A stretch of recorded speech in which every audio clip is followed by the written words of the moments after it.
আমাদের জীবনে চলার পথে, জীবনে সঠিক হবার জন্য, জীবনে সঠিকভাবে এগিয়ে চলার জন্য দুজন ব্যক্তির খুব অবদান, খুব মূল্য আমাদের জীবনে। একজন খুব ভালো বন্ধু এবং আরেকজন খুব ভালো শত্রু। একজন ভালো বন্ধু আমাদের অসময়ে এসে আমাদের সঙ্গ দেয়, আমাদের ভালো পরামর্শ দেয়। আর একজন ভালো শত্রু আমাদেরকে যে কোনো পরিস্থিতিতে সবসময় সতর্ক হতে বা সতর্ক থাকতে শেখায়। আমাদের জীবনে সবসময় যে শত্রুতা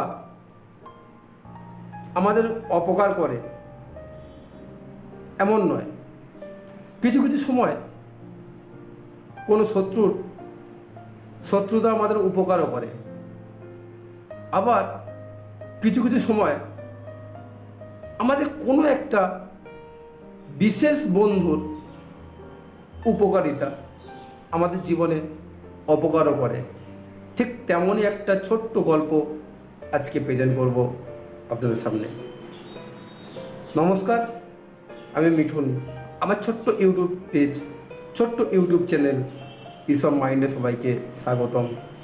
আমার কথাগুলি বা আমার গল্পটা যদি ভালো লাগে শুনে, বা কারো জীবনে যদি কোনো কাজে লাগে, তাহলে অবশ্যই আমার ছোট্ট ইউটিউব চ্যানেলটাকে সাবস্ক্রাইব করবেন, লাইক ও শেয়ার দেবেন।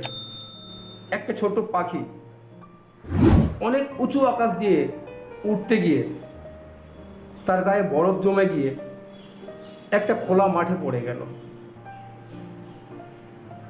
পাখিটি যেখানে পড়েছে তার পাশেই একটি গরু ঘাস খাচ্ছিল। সে পাখিটির উপর মলত্যাগ করলো। পাখিটির উপর মলত্যাগ করার ফলে গোবরের যে গরম, সেই গরমের তাপে পাখিটির গায়ের থেকে বরফটা গলতে শুরু করলো। একটা সময় পাখিটির গায়ের থেকে বরফ গলে পাখিটি মুক্ত হয়ে গেল, কিন্তু পাখিটি গোবরের ভিতর আটকে থাকলো এবং সেখান থেকে সে কিচিরমিচির করতে থাকলো। এমন সময় একটি বিড়াল পাশ থেকে যাচ্ছিল। সে পাখিটির শব্দ শুনে পাখিটিকে গোবর থেকে উদ্ধার করলো এবং উদ্ধার করে তাকে খেয়ে নিল। এখানে একজন শত্রু সেজে বন্ধুতা করেছে বা বন্ধুত্ব করেছে গরুর গোবরটা বা গরুটা, আর একজন বন্ধু সেজে শত্রুতা করেছে। তো এর থেকে আমরা কি পাই?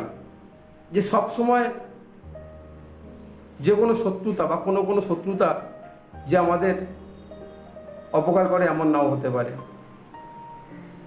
কিছু কিছু ক্ষেত্রে শত্রুতা উপকারও করতে পারে। আবার আরেকভাবে দেখতে গেলে সবসময় যে একটা ভালো বন্ধুত্ব সেজে এগিয়ে আসা বা উদ্ধার করা, সেটা যে আমাদের শুভাকাঙ্ক্ষী হবে তেমনও না। সেটা আমাদের অপকারও করে দেয়। যেমন ওই বিড়ালটি গোবর থেকে বের করে পাখিটা খেয়ে নিল। আর সর্বোপরি যেটা আমাদের মাথায় রাখতে হবে, যে কোনো কঠিন পরিস্থিতিতে, যে কোনো বিপরীত পরিস্থিতিতে সবসময় নিজেকে শান্ত রাখতে হবে। অযথা চেঁচামেচি চিৎকার করলে নিজের স্বাভাবিক বুদ্ধি ফিরে পাবে না, স্বাভাবিক চিন্তা শক্তিটা নষ্ট হয়ে যাবে এবং বিপদও আসতে পারে ওই পাখিটির মতো। তাই জীবনে এগিয়ে চলার জন্য এইসব ছোট ছোট জিনিসগুলো মাথায় রাখবে, অবশ্যই ফল পাবে।